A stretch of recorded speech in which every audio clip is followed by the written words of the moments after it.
pagi. Sehat, kuat, luar biasa. Terima kasih.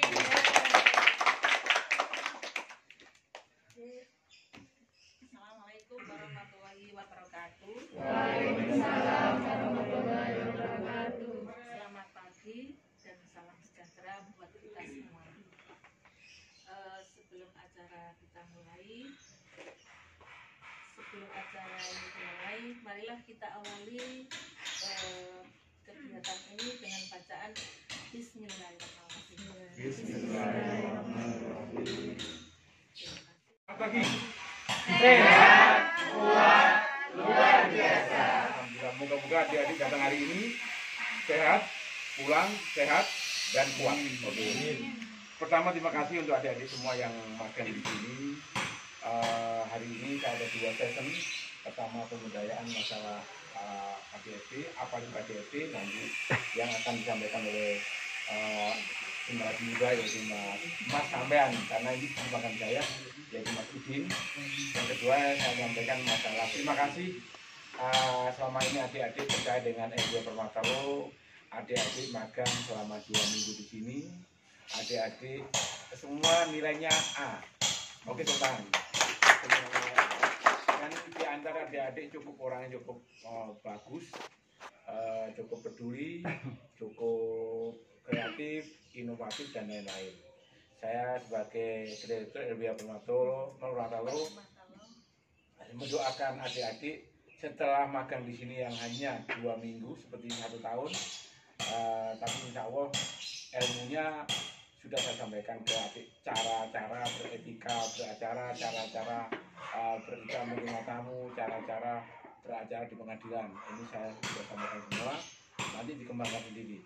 Dan nanti kalau ada hal yang mau ditanyakan, adik tidak lepas dari kami sebagai anak dan bapak, nanti boleh tanya masalah hukum. Jadi kami ngajari adik kapanpun kalau ada hal perlu ditanyakan kami, nanti bisa bawa kartu nama masing-masing yang ada di sini.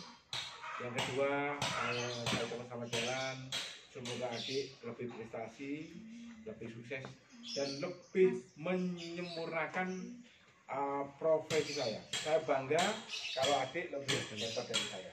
Oke, terima kasih. Dari saya demikian. Assalamualaikum warahmatullahi wabarakatuh. Yang ketiga, pengabaian oleh masyarakat dan keyakinan yang salah tentang kodrat, termasuk yang berdasar pada tafsir agama. Ya. Kemudian yang keempat adalah mitos tentang KDRT sendiri. Oke, saya akan uraikan beberapa faktor, ada 4 faktor tadi. Yang pertama tadi ketergantungan istri. Banyak istri yang bergantung kepada suami.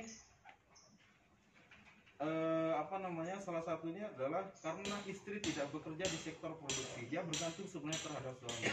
Ini soal pendapatan ya. Jadi banyak istri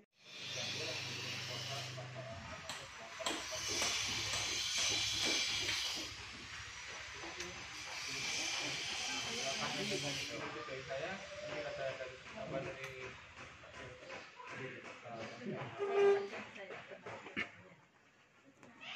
Terima kasih Mas Udin dan Mas Roy. Terima kasih. Biar jelas tadi dari Mas ini, maaf kalau untuk teori beliaunya lumayan. Ini saya prakteknya, saya ini lawyernya Polres. Dulu di Kabupaten Mahkota, sekarang di Kabupaten. Apa KDRT itu? KDRT itu yang sampaikan komplit. Nanti kalau saya buka nanti nggak ada tanya jawab, nanti ada 4 tanya jawab ya. Jadi KDRT itu di Polres ada unit sendiri. Narkoba ada unit sendiri. Yang umum ada unit sendiri.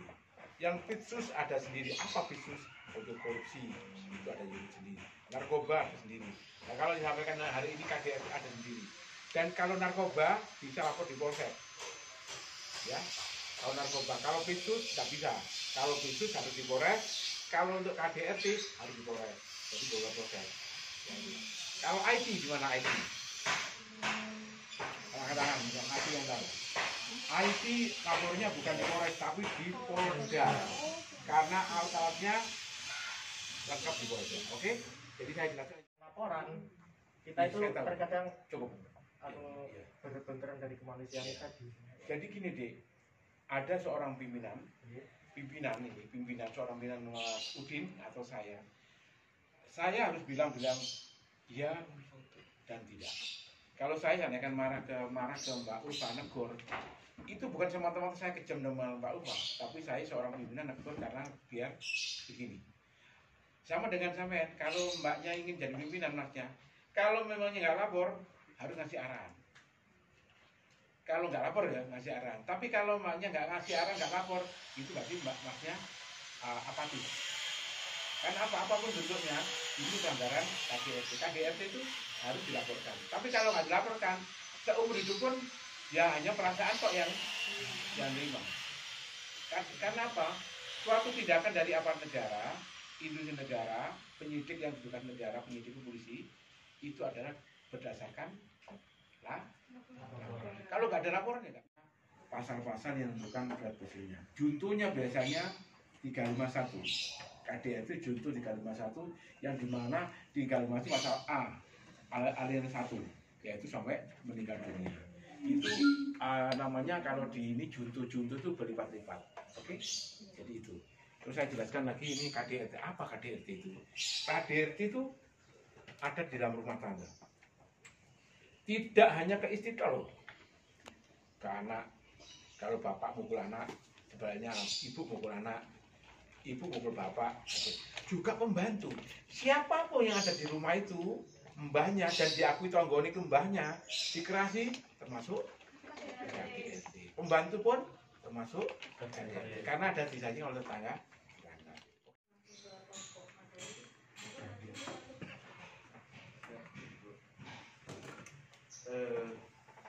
Assalamualaikum warahmatullahi wabarakatuh. Waalaikumsalam.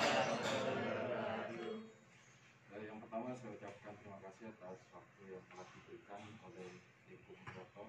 Yang pertama yang terhormat Direktur LBH Permata Law, Bapak Alex Kohar, dan juga Ibu selaku Ibu Alex dan juga Mas Roy sebagai Sekretaris LBH Permata Law, dan juga teman-teman dari WINSA yang pada hari ini mungkin ini adalah hari terakhir teman-teman di magang di LBH Permata Law.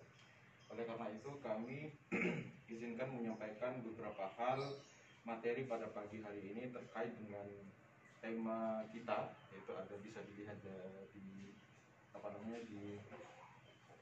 di banner ya, tentang pemberdayaan masyarakat, tentang perlindungan perempuan terhadap KDRT dalam lingkungan rumah tangga. Definisi KDRT menurut Komnas Perempuan: pertama, kekerasan adalah segala tindakan yang mengakibatkan kesakitan yang meliputi 4 aspek. Jadi kekerasan dalam rumah tangga menurut Komnas HAM Perempuan itu meliputi 4 aspek. Pertama, tentang fisik. Yang kedua, tentang mental. Yang ketiga, tentang sosial. Dan yang ketiga, tentang ekonomi. Begitu juga kekerasan dalam rumah tangga. Kemudian menurut Undang-Undang KDRT itu sendiri, yaitu Undang-Undang Nomor 23 Tahun 2004, kekerasan dalam rumah tangga adalah setiap perbuatan terhadap seseorang, terutama perempuan, yang berakibat timbulnya kesengsaraan atau penderitaan secara fisik, seksual, kemudian psikologis, atau penelantaran rumah tangga, termasuk ancaman untuk melakukan perbuatan, pemaksaan, atau perampasan kemerdekaan secara melawan hukum dalam rumah tangga. Untuk pertanyaannya, misalnya ada seorang perempuan, dia telah di KDRT oleh suaminya sampai korban meninggal dunia. Apakah itu termasuk pembunuhan? Terima kasih. Syaratan perceraian itu adalah sudah memenuhi syarat. Itu akan jadi pertimbangan hakim. Hakim ada sejoli, namanya T dan X dan Y. Ya kan kita hanya bukan namanya hanya inisialnya X dan Y. Kalau dia ngajukan ada masalah setiap harinya cekcok, yang sering ngajukan arti diterima karena itu merupakan pertimbangan hakim. Jadi ada kebenaran bahwa di rumahnya itu ada kececokan, ketidakcocokan. Oke, cukup? Oh, benar tuh.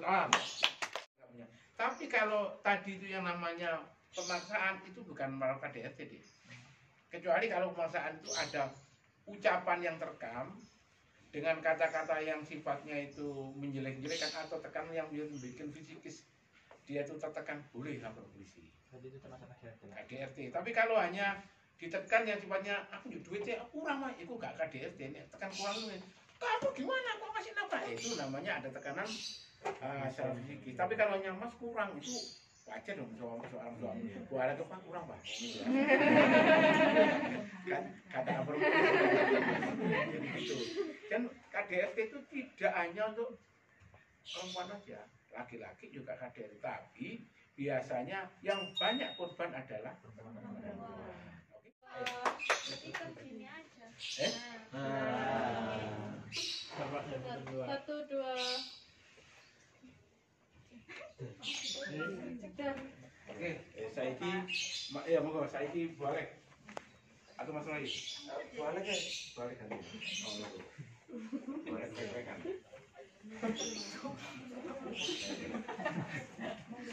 Balik kan.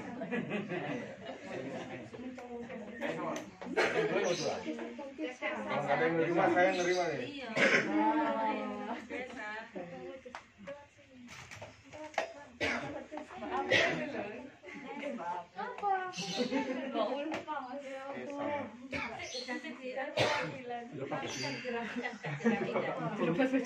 kalau nanti tinggal mati. Kasih lagi Mbak. Apa di sana aja? Ayo, satu, dua. Ulangan.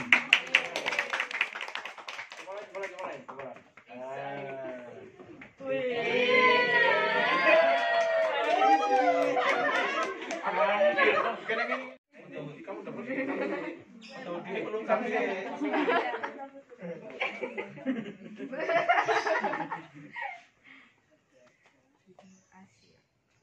Oke, satu, dua. Ayo Mbak Ulfa, mari kasih. Ayo, tepuk tangan, ayo.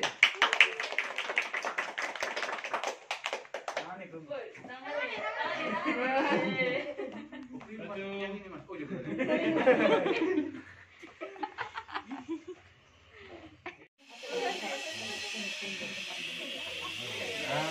Kamu nolak enak. Satu, dua, tiga. Gini lo. Nah, gini lo. Nah, satu, dua, tiga. Oke. Oke, kita bersama-sama mengucapkan alhamdulillah, betul kan? Alhamdulillah. Hidup Wensa. Ya.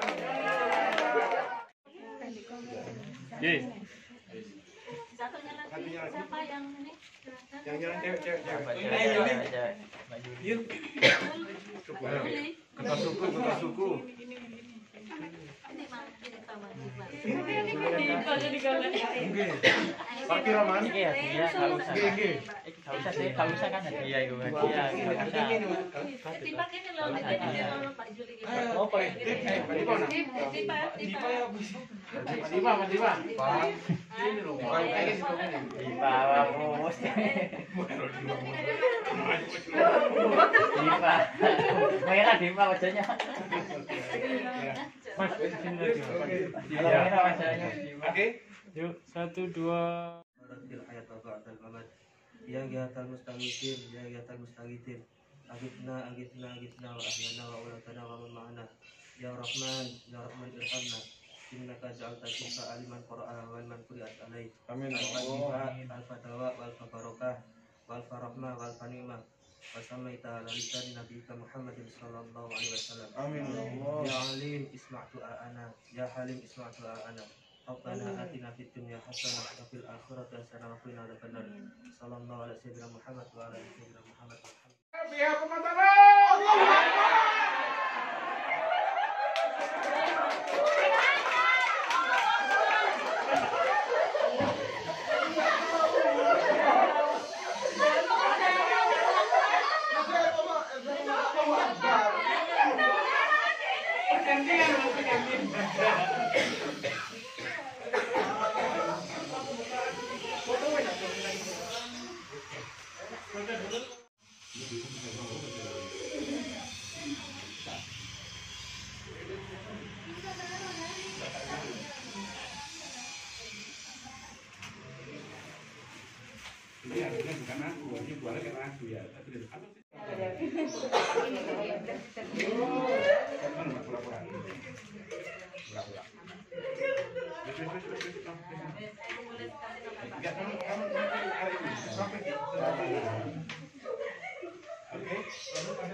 Saya putar dulu, satu lagi, 1, 2, 3, lagi Pak, 1, 2, oke.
Alhamdulillah, pagi ini adalah acara perpisahan anak magang. Ada yang dari UNESA, ada dari UNSA, ada dari UNTAK. Sekitar 15 orang, ada dari Universitas Muhammadiyah Sidoarjo juga, ada dari Malang juga gitu. Jadi hari ini pelepasan kami selama membina hampir 1 bulan, dan insya Allah adik-adik ini orang-orang potensi.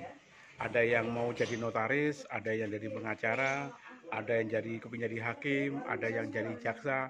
Semua suka-suka dia, tapi sukanya dilandasi karena dia orang-orang, saya lihat, saya bina selama ini selama 1 bulan, dia orang potensi.